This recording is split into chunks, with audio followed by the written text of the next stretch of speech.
విశ్వామిత్రుని రాకడ. అదే సమయమున మహా తేజస్శాలి అయిన విశ్వామిత్ర మహాముని దశరథ మహారాజును చూడకోరిన వాడే ద్వారపాలకులతో త్వరగా వెళ్ళి రాజునకు తాను దర్శనమును కోరుచున్నట్లు చెప్పండని పంపిన. ద్వారపాలకులందరూ రాజభవన్కి పరిగెడిరు. మరియు విశ్వామిత్ర మహర్షి మిమ్మ చూచుటకై వచ్చి ద్వారమందు ఉన్నారని దశరథునికి విన్నవించరు. ఆ మాట విని దశరథ మహారాజు వెంటనే సంతోషంతో పురోహితుని వెంట నిడుకొని విశ్వామిత్రుని వద్దకు వచ్చి యథావిధిగా వారిని అర్చించను. విశ్వామిత్రుడు రాజును కుశలం అడిగాను. పిమ్మట దశరథుడు మీ రాక అమృతం వలె ఆనందింపచేయుచున్నది. నీరు లేని చోట వర్షం పడినట్లు మీ రాక మిక్కిలి ఆహ్లాదకరము. మహాముని, నీకు స్వాగతము. నీకు నా వల్ల ఏ కోరిక తీరవలసి ఉన్నది?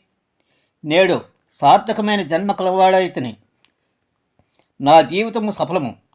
బ్రాహ్మణ శ్రేష్ఠుడివైన నిన్ను చూసినందుకు నేడు సుప్రభాతము.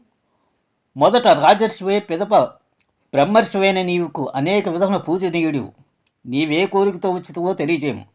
నీ అనుగ్రహమునకు పాత్రుడు కాగోర్చున్నానని హృదయమునకు సుఖము కలిగించుచు మాటలను వినయపూర్వకంగా పలికిను.